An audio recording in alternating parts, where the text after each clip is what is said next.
Morning, YouTube. I haven't done a video on the old Dodge. Got her waxed up yesterday, nice and shiny. Woo! It's beautiful. I done a couple of mods to it that I wanted to show you guys. Of course, there's a Trump sticker for all you haters out there that don't like Trump. He's doing an excellent job as a president. Try to keep my videos politically free, but anyway, let me show you a couple things that I did to the old Dodge. All right, so put this new hood on here. It's a I believe it's Fibertech or someone, Fibertech, who makes it.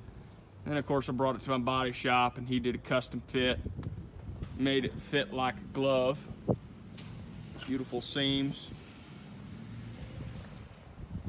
And then pop the hood. Oh, she's clean. Of course I got the amp steps on here. But I had a couple switches here. I got a transmission cooler on this Ison transmission, which I have a fan right here. So in the wintertime I leave it on off because we really don't need that external fan. Then this here, that's my train horns. So I added those, I'll show you those. This is my methamphetamines injection, which is right there. Of course my tunes, and that's my train horn button. All right. But let me show you where I mounted the train horns. I had to remove the spare tire, and I mounted them right up underneath here.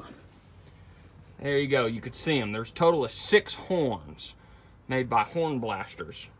Now these suckers are so goddamn loud, it'll blow your eardrums out. That's where I mounted it right there. I had to drill a couple extra holes. There's 2 bolts on this side and 2 bolts right on that side. There's the air hose there. Yeah, that's that. All right, there's the train horns. Where I mounted the air tanks and everything, it's all in the glove box. I said glove box, I meant toolbox. There's the big tank. Got my fire extinguisher. There's my other air tank for my other set of train horns. Compressor, it's right there. Everything all zip tied. There's my airway valve. There's my water methanol tank. There's my water methanol pump. And I'm only running 2 number 6 nozzles, and they start spraying about 50 psi. Now one other thing that I added I wanted to show you was my drive shaft cages, if you will.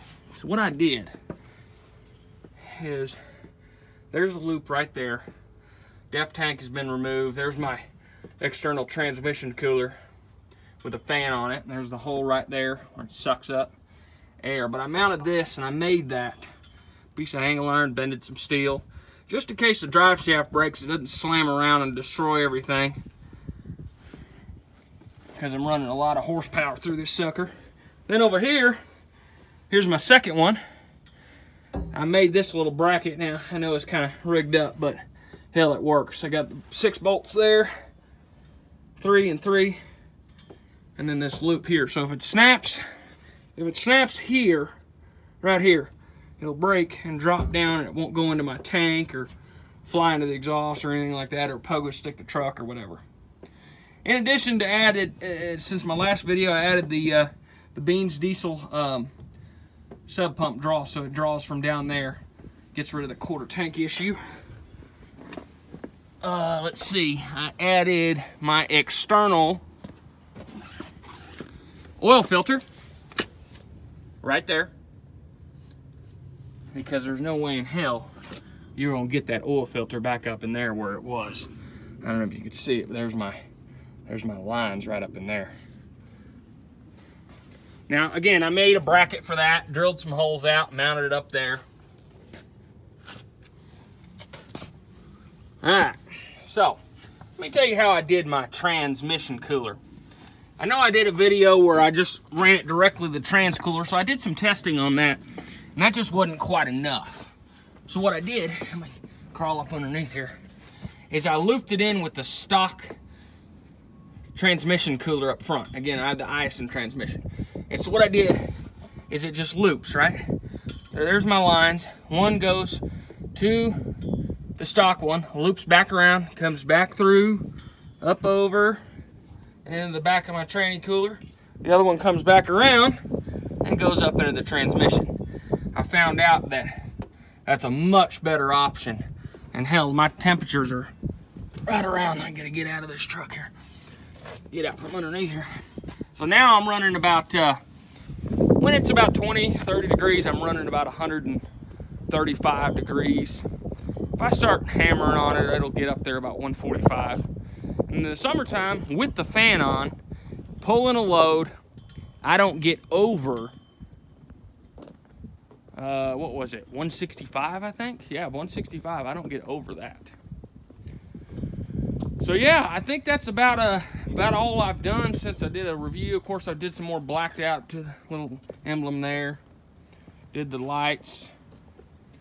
I've added the black cab lights, but I use the factory rubber because the ones that come with are shit. See, it's got the factory rubber on there. Put a little silicone underneath there when I did it. Came out really well. I added the, let me show you the lights. I did the wiring kit. Those are blacked out, but those stay on when the lights come on. And they work as blinkers just fine. There's a kit you can find online. Just look up 2016 running lights or something like that for Dodges. Turn that back to auto. And I mounted this. There's my Edge CTS2. Of course, my gauges. Yeah, I think that's about all I've done since I did a review. Took a lot of work to get those drive shaft loops in there because, again, I was making them from scratch. But came out good. Oh, yeah, I did the blacked out headlights. The smoked. Looks really freaking good. But, man, black looks beautiful when it's clean. Anyway, that's a quick run around. I know the video is like 7 minutes, but just wanted to do an update. Take care. Thanks for watching.